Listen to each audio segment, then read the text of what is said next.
Yo, too much GH nie. Ghana for, Ashe for, Etie for. Onipa bi a won subscribe e too much GH no. Subscribe wo na ehintasem. Ensem a ebuafa on my Ghana so. Ena ye de bremu. One God nie. The only one God in GH. Eho ana de bia mehwe. Abroche for, ene Ghana for. Mo a mo wiasa fa na ina. Me recommend emamo. Too much GH.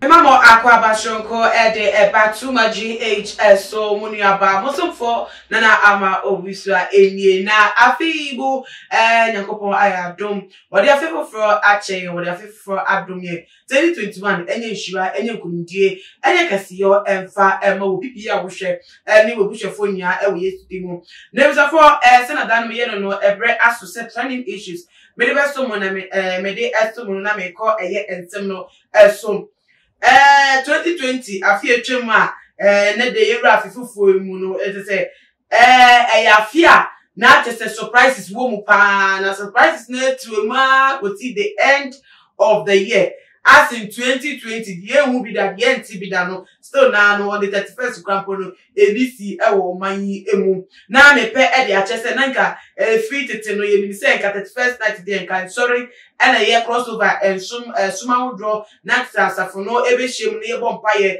ni di che nim say wo mo so a wo mo efe na me awodo no so wo mo so etimi edi hiem na so say wo mo edi hiem say yeah wo mo members be ko ho na no so wejo mu foni abeto abonto na ya de nka ehu bi da afiwe ehu bi ewo manyi emu na me pe e de ache eye Nana Koku Bonsam tese wo ye konfo be ma wo oman Ghana mu tese wo eye abosumfie ewo akomadan eye awmache no ensori no eye wo mo services no so eye service ewo eye na bosumfie wo atese ne kofo wo mo ekone na aso na so eye se wo mgoje mo ono ni atese we bi mo eti twehia wa eno so eye live record na wo de atu dam obi ehun bi na wo ye eye wo bo tese wo mo ebo eye ejano na tese wo mo ebo nyom na wo sa na second sa wodo ya so e de si abosumfie ho na tese wo twa no no wie ye no so de ne nkom sha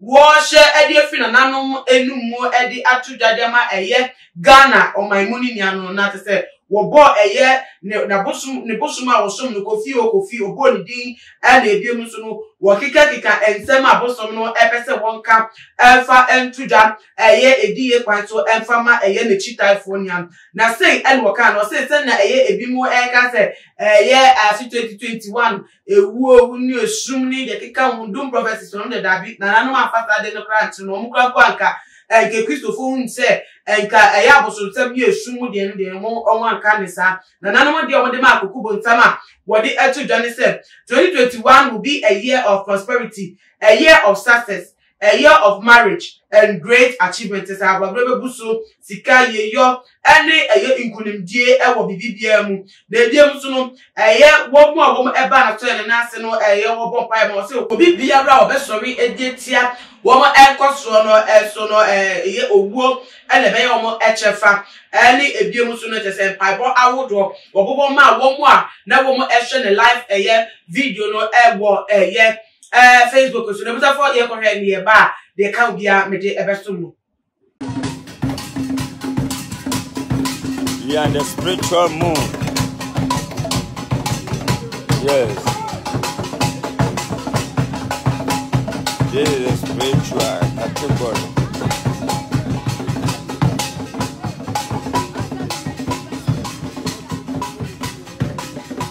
This spirituality Napoleon.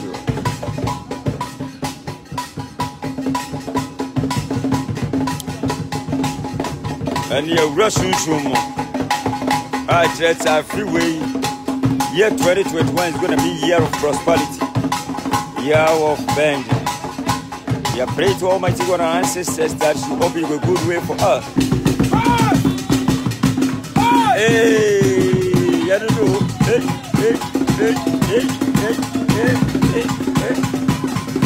Everywhere, everywhere a year of prosperity. Yenya pray, Yenya bless a crodum. Yaniabro. Yaniabre. Abre Yaniabro. Ejao. Ejao.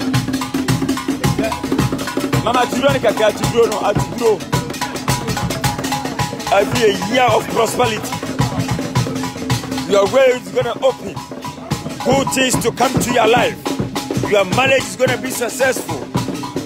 Anybody who doesn't want you to be prosperous, the person is supposed to die. The person is supposed to die.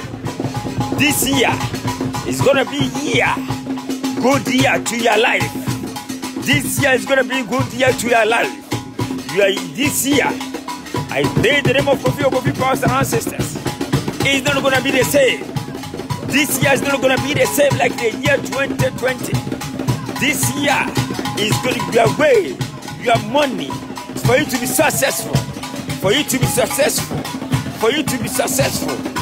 Let anything that you're gonna do, many people see, your way is gonna open. I pray the name of Kofi powers. I pray the name of Kofi powers. I'm serious. I'm serious. I'm serious. Any demonic spirit must go back to sender. Any demonic spirit must go back to sender. Any demonic spirit.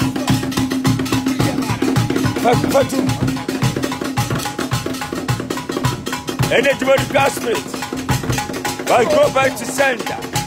Yes. Yes. That is the power. That is the power. I'm very serious. I pray in the name of God. That I pray in the name of our sisters. I pray in the name of our sisters. Today I'm talking to you now.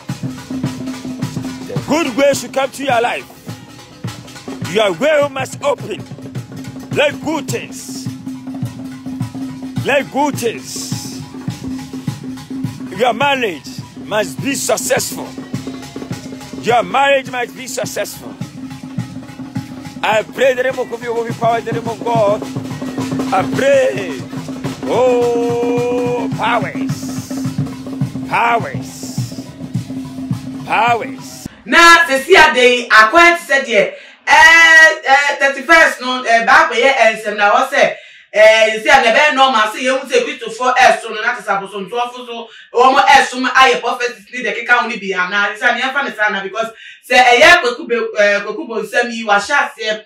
Now, what trend we are not just say, a year Christo Sumo then more hand that say, one more brain come shine ever by ever to channel, and then I'm so from what this some don't give a papa. And I said, Jim, because he himself is there.